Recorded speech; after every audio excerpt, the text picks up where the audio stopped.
Good morning students. मैं Jyoti Deval, assistant professor political science SPC government college Ajmer.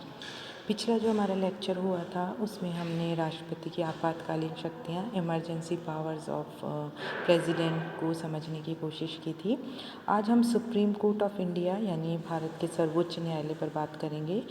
आज के lecture में हम देखेंगे कि सर्वोच्च न्यायालय की क्या आवश्यकता है, उसका महत्व क्या है और सर्वोच्च न्यायालय का जो संगठन है वो किस प्रकार का है। तो भारतीय राजनीतिक व्यवस्था में अगर हम सर्वोच्च न्यायालय की आवश्यकता और महत्व को देखें तो हम सबसे पहले ये कह सकते हैं कि भारत में एक कठोर और लिखित संविधान को अपनाया गया है और इसके साथ संविधान की सर्वोच्चता, सुप्रीमेसी ऑफ कॉन्स्टिट्यूशन जो है उसके सिद्धांत को भी मान्यता प्रदान की गई है। संविधान की सर्वोच्चता को बनाए रखने का काम जो है वो सर्वोच्च न्यायालय का है। इसलिए संविधान का रक्षक जो है वो किसको कहा जाता है? सर्वोच्च न्यायालय को माना जाता है। सर्वोच्च न्यायालय के द्वारा जो है कॉन्स्टिट्यूशन जो है हमारा, उसकी रक्षा की जाती है। संविधान का जो आधिकारिक व्याख्याता के रूप में जो है सर्वोच्च न्यायालय कार्य करता है और संसद द्वारा निर्मित प्रत्येक विधि जो है होती है जो संविधान के विरुद्ध है उसको अवैध घोषित करने का काम भी सर्वोच्च न्यायालय का है। इस शक्ति के आधार पर ही संविधान की जो संप्रभुता है, जो सर्वोच्चता है, उसकी रक्षा सर्वोच्च न्यायालय के द्वारा की जाती है। संविधान के संबंध में किसी भी प्रकार का विवाद उत्पन्न होने पर संविधान की अधिकारपूर्ण व्याख्या जो है वो भी सुप्रीम कोर्ट के द्वारा की जाती है।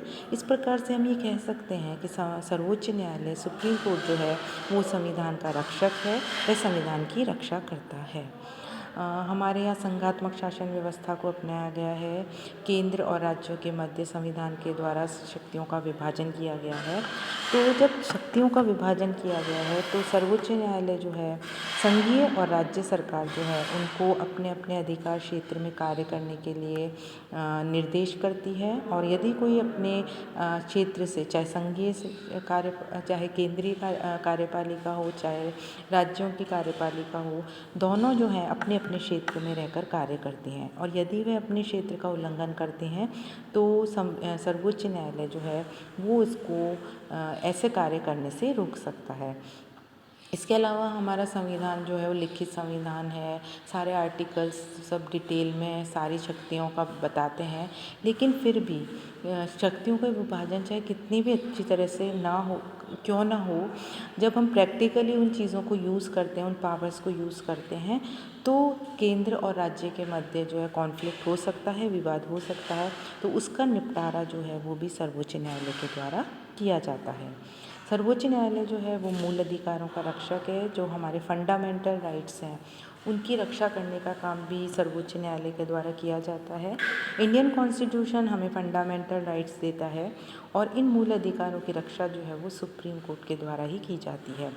यदि कार्यपालिका या व्यवस्थापिका या कोई भी सत्ता जो है, कोई भी अथॉरिटी यदि नागरिकों के अधिकारों या स्वतंत्रता में किसी भी प्रकार का इंटरफेयर करती है तो सुप्रीम कोर्ट जो है वो बंदी प्रत्यक्षीकरण, परमादेश, प्रतिषेध, अधिकार प्रच्छा, उत्प्रेषण यानी आर्टिकल 32 संवैधानिक उपचारों का अधिकार के आधार पर जैसी भी आवश्यकता हो वैसा आदेश जारी करके नागरिकों के मौलिक अधिकारों की रक्षा करता है।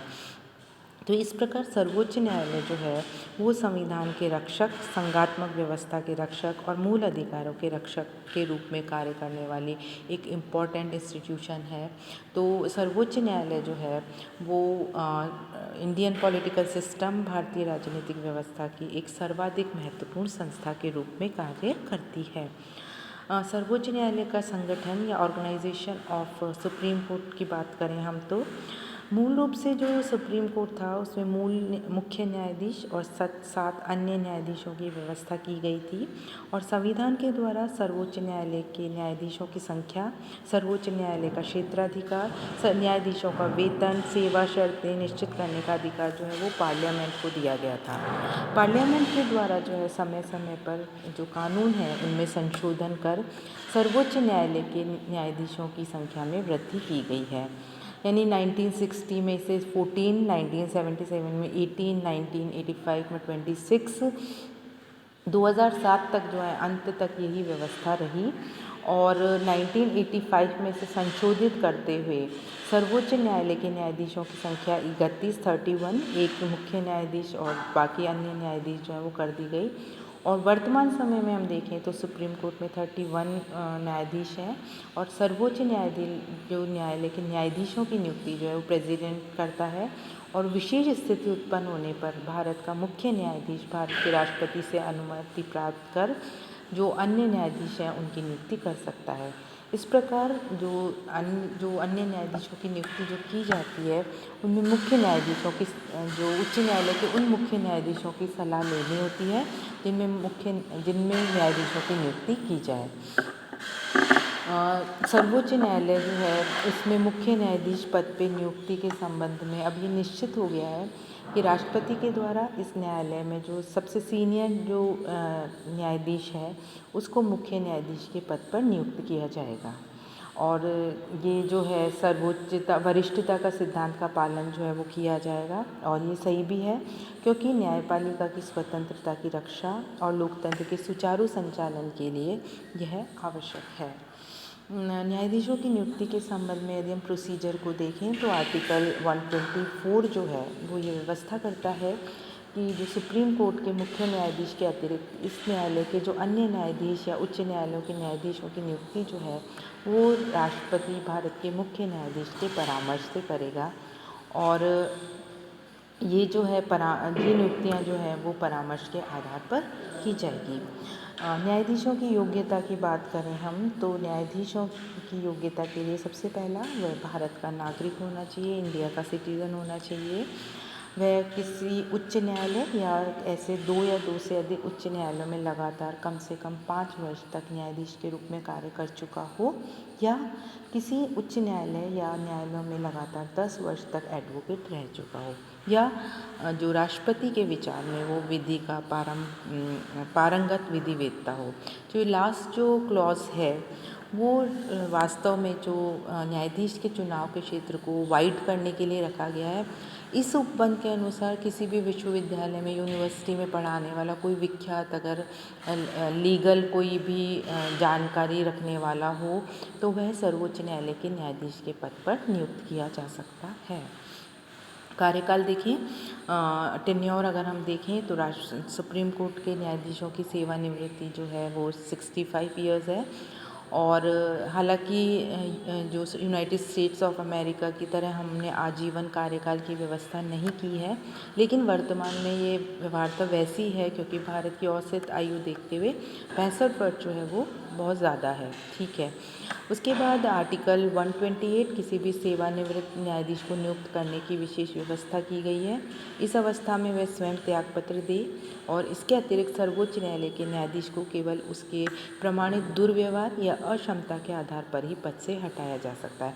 यानी इम्पीचमेंट की अगर हम बात करें, इम्पीचमेंट प्रोसीजर की बात करें तो संसद को ये अधिकार प्राप्त है कि वह संसद के जो दोनों सदन हैं उनके अलग अलग अपने सदस्यों की संख्या के बहुमत और उपस्थित और मतदान करने वाले जो सदस्य हैं उनके 2/3 मत से महाभियोग का प्रस्ताव पारित किया जाता है और वह प्रस्ताव जो है वो राष्ट्रपति को भेजा जाएगा। इसके बाद जो प्रेसिडेंट है वो उसकी पदच्युति के आदेश जो है वो जारी करेगा। तो इस संबंध में ये आवश्यक है कि न्यायाधीशों के विरुद्ध महाभियोग का प्रस्ताव एक सत्र में ही स्वीकार होना चाहिए और न्यायाधीश को अपने पक्ष का समर्थन और उसकी पैरवी करने का पूरा अवसर जो है वो मिलना चाहिए।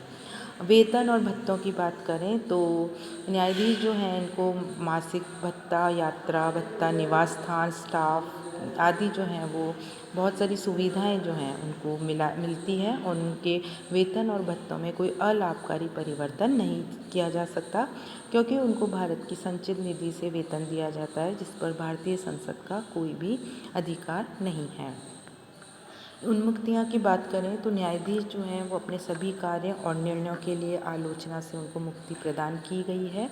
किसी भी न्यायालय के निर्णय जो है वो या न्यायाधीश की सम्मति से शैक्षणिक आलोचना के रूप में तो विवेचना की जा सकती है, लेकिन ये न्यायाधीश पर आरोप नहीं लगाया जा सकता कि उन्होंने किसी हितवश या पार्शियल होकर या बाइस्ड होकर अपना डिसीजन जो है वो दिया है। और जो न्यायालय जो है उसको अधिकार प्राप्त है कि वे अपना सम्मान बनाए रखने के लिए शत्रुतापूर्ण आलोचना से अपनी रक्षा करने के लिए तथाकथित अपराधी के विरुद्ध न्यायालय में कोड ऑफ कंडक्ट जो है उसकी कार्रवाई कर सकता है, और जिससे क्या होगा कि जो उसके निष्पक्ष निर्णय की जो शक्ति है उसको रोका जा सकता है। तो कल जो है हम जो सर्वोच्च न्यायालय है उसके क्षेत्राधिकार उनके बारे में बात करेंगे। Thank you so much.